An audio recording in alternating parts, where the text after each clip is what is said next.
Well, welcome. We're glad to be at spring break. In January, the House Republican Caucus laid out our legislative agenda called the Blueprint for Missouri. We're proud to say that at spring break we've accomplished 70% of our agenda that we laid out, and that agenda focused on taxpayers, jobs, schools, and values. We passed our Speaker Pro Tem's voter ID bill, our Justice Reinvestment Act, debt disclosure and transparency. We've sent two bills, significant bills with workers' comp and employment law to the governor's desk. And one of our top priorities was addressing veterans funding and making sure there's a designated funding source for our veterans homes, not only to maintain them, but hopefully in the future build new ones to address the over 1,700 people that are on the waiting list. This week we passed out of the Budget Committee a balanced budget that invests in our priorities, that holds the line on taxes, and that we believe invest where we should invest, and that's higher education. And we're excited about that, and that process will continue when we turn back from spring break, as well as finishing up the rest of the stuff that's on the Blueprint for Missouri. With that, we'd be happy to answer any questions.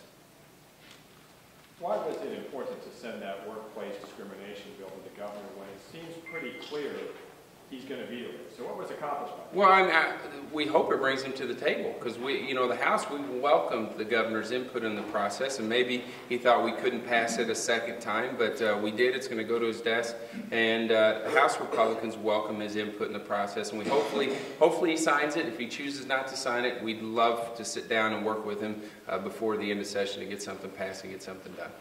So you think that this is a scenario like last year with the dog breeding bill, or some of those other bills, that he vetoes it and then negotiates? Yeah, I mean, well, and even during that period of time, we encouraged him to get involved in the process, and we would have liked to know in a few days in advance. For some reason, the second floor chooses not to do that, but hopefully by sending the bill to him, it gets him engaged in the process. And I can tell you with 100% certainty that our handler, our sponsor of the bill, Kevin Elmer, as well as our caucus, welcome his input in the process, and we'd like to work with him. Strategically, why have the Senate be the one that had the vote yesterday to send the House bill to the governor instead of the House sending the Senate bill? Well, I mean, we did their workers' comp bill, which was a Senate bill, and they did our employment law bill. I mean, procedurally, they're saying they both end up at the governor's desk. Speaker Tilley, this morning you met with some young women from the University of Missouri who were trying to persuade you to remove, not put Rush Limbaugh's bust in the Capitol. How do you think that meeting went? What was your message to them? Well, I mean, I listened to what their concerns were, and I explained to them why I nominated him, and we just may disagree about it, but I certainly made time for them and brought them into the office and listened to them, and I respect their opinion. I hope they respect mine. And just to reiterate, the bus in that hall is supposed to have have made a significant positive contribution to the state of Missouri and to its fame around the world. What is the significant positive contribution? Well, I mean, I think 20 million people a week listen to Rush Limbaugh. So obviously a lot of people enjoy him and listen to him. He's an entertainer. I don't necessarily agree with everything he says, but I certainly think beginning in Cape Girardeau, then going to Kansas City and achieving the success that he's had, I think it's something that's noteworthy, and it's something that I felt like was worthy of being in the Hall of Fame of Missouri. And House Democrats are continuing to put pressure to change your mind on Rush Limbaugh's induction. I think Governor Nixon has said he would like to see a review of the procedure for nominations. What do you make of all this attention this week focused on this? Well, I mean, I think, they're wanting to hold Rush to a different standard than we've held previous people. I mean, like, for example, the former Speaker Bob Griffin asked me to consider inducting Mel Carnahan into the Hall of Fame of Missourians, which I told him, he said, if I raised the money, would you do that? I said, I'd be honored to. The guy was a two-term governor, a lieutenant governor, I believe was the only person that I'm aware of that was elected to the United States Senate after he deceased. But make no mistake about it, he was a controversial figure at times, and he took positions that were very controversial. I believe he was the one that vetoed the partial birth abortion ban. I would argue to that that's a pretty controversial stance, but I certainly thought he would be worthy. And so saying controversial things, believing controversial things, maybe saying things, and keep in mind, Rush did apologize for what he said. that doesn't exclude you from the Hall of Famous Missourians. So it's not going to have any impact on me. House Democrats are also trying to convince OA to not display the bust if the induction ceremony goes forward, to forbid it from being displayed. Well, in the past, the rotunda has been under the guidance of the House. Whenever you want to reserve time at the Capitol Rotunda, you go to the House. Even on the OA's website, it says contact the House or the Senate. And so I suspect they'll keep the same position that they have in the past. Leader Jones, you seem to be upset a little bit on Twitter by the editorial that posted stats this morning. What was your problem? Well, and I think it's fairly unique to that one publication, because I see the rest of the publications and the rest of the news media in the state focusing on issues and focusing on the policies that are moving through the House and the Senate, and focusing on state, local, regional, and national issues. For some reason, that particular publication has decided to become more of a tabloid and a gossip piece, and the majority of their stories are focused on attacking individual members of the House and Senate. It's been bipartisan as well, I'll point out. There was an extensive expose, I thought also equally unfair, on Representative Webb a few years ago in the Democratic caucus. But it seems to be that the stories, instead of focusing on the issues, the policies, and just all of the important matters that are moving forward during these challenging economic times, it seems like there's just a constant personal assault. And the leader of the editorial board actually admitted to me recently that he doesn't like the House, that he doesn't think the House operates very well, and I got a sense that he despises the House. And so I don't know that that's fair and balanced reporting and an independent journalistic attitude to have. So, if you're going to personally attack us, I'm going to respond to those personal attacks. So you were insulted? I was. And so does this let you know how the women who are opposed to Rush being in the Capitol feel? No, because my point is the insults are extremely improper and grounded in false pretenses and false presumptions. I believe we have more female chairs than probably ever, and on our side, the Speaker has appointed members of the Democratic female caucus. We have a female Democratic caucus chairwoman. We have bills that are brought forward. I just don't. When I see false presumptions and false predispositions that are personal attacks, I'm going to respond to those. Well, Rush Limbaugh called the woman a slut and a prostitute, and that she has too much sex and needs. Rush Limbaugh. Wasn't that based on Rush Limbaugh is an entertainer.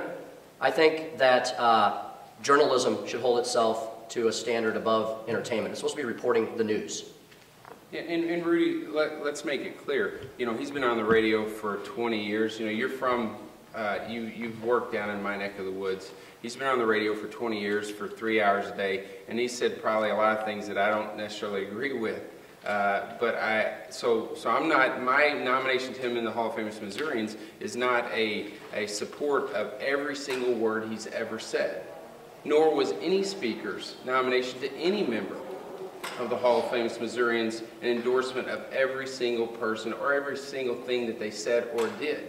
What I believe is true is the gentleman has come from humble means from Cape Girardeau to be the most recognizable radio personality in the world, and I thought that deserves recognition. Tim or Steve, you mentioned your 70% success rate, but one thing that hasn't come to the fore yet is a comprehensive education bill. Yeah, we understand there's some disagreement within the caucus on that. Absolutely. Did you do this yet? Well, I mean, we're working on it. It's something that's a priority for us. It was a priority enough that our caucus put it in the blueprint for Missouri. But there's not a consensus. And unlike sometimes when the Democratic caucus wants to kick members out because they disagree with them, or we don't do that in our caucus. We work through it, and if we can get it done, we certainly will. And if we can't, we can't. We'll come back next year and work on it. Describe to me on what items there's not a consensus. Well, I would say there's not a consensus. Well, there's not a consensus probably on the Turner fix. There's probably not a consensus on the foundation formula fix because some schools do better than others. There's not a consensus on passport scholarships, and there's probably not a consensus on tenure. So that means that there's probably not a consensus on anything in the bill. Write this one off then? Well, no, because I think it's important enough that that we need to try and address it. And, you know, I said in my opening day's remarks in the past few years that I think that every child deserves a world-class education, and we're falling short of that. And I think we should try and tackle difficult problems. I think that's what we were all voted to send here. Now, there's people here that disagree with me on that, but I respect their opinion, and we're just trying to find enough middle ground to get 82 votes to get it out of the House and work on it and get it to the Senate and hopefully get to the governor's desk. Why not break it apart and do it in pieces? Well, I'm not so sure if that makes it any easier to do. You know, part of the logic between the leadership team is to try and put parts of it together so it actually could cobble together coalitions to get us to 82. So if you end this session without an education bill, can you call the session a success? Yeah, I think you can. I mean, I'm not going to pin any specific thing on whether it's a success or a failure. I think you have to look at the session in totality, but it certainly would be something I'd like to get done. No doubt about it. Anything else? You did some economic development type stuff yesterday. I think, how much remains of that of your jobs plan from your... Well, I just visited with our chairman, Ann Zarazan, here, and you're going to see quite a bit of stuff come out after spring break on that. We've tried to break up the pieces of the economic development bill that failed in special session and try and see if they can live or die on their own merits. I know our majority leader as well as the minority leader have some bills that I believe they've either filed or already had hearings on them that deal with the angel investor tax credit and some incentives and star bonds. And so I think, you know, economic development has always been a bipartisan issue in the House, and I suspect that it will as we move forward. So I'd pay attention very closely the first week or so after spring break. You'll see a lot coming out. You're really not worried about timing at this point? I mean, the sooner we can get it out, the better. But you know, there's always Senate bills that we can tack stuff onto as well. So we're at halftime. We've got a long time left in the game, and you know, I think the fact that we've at least gotten through the House 70%, we've gotten 2 things to the governor's desk. I think if you compare this to times past, I think we're in pretty good shape. One bill you passed today was a prescription monitoring bill. We Right. didn't have a lot of debate here on the House floor today. Well, it's something that's passed overwhelmingly through the House multiple times. In the Senate, it got filibustered when it got brought up earlier this Yeah, year. my understanding that one senator doesn't like it, and I would argue that probably 33 or 30-something of them do like it, which highlights what a lot of us in the House are concerned with. So just tell me why this bill is needed. Well, I mean, I think it's important. As a doctor, I think it's important for a physician to know if a patient comes in, whether that person has sought out controlled substances from 8 or 10 other doctors, or had prescriptions filled at 8 or 10 different pharmacies. So I think it could save lives. I think the House, in a bipartisan fashion, has passed it. We passed it in the previous years, and it's unfortunate that one individual doesn't want it. Thank you very much.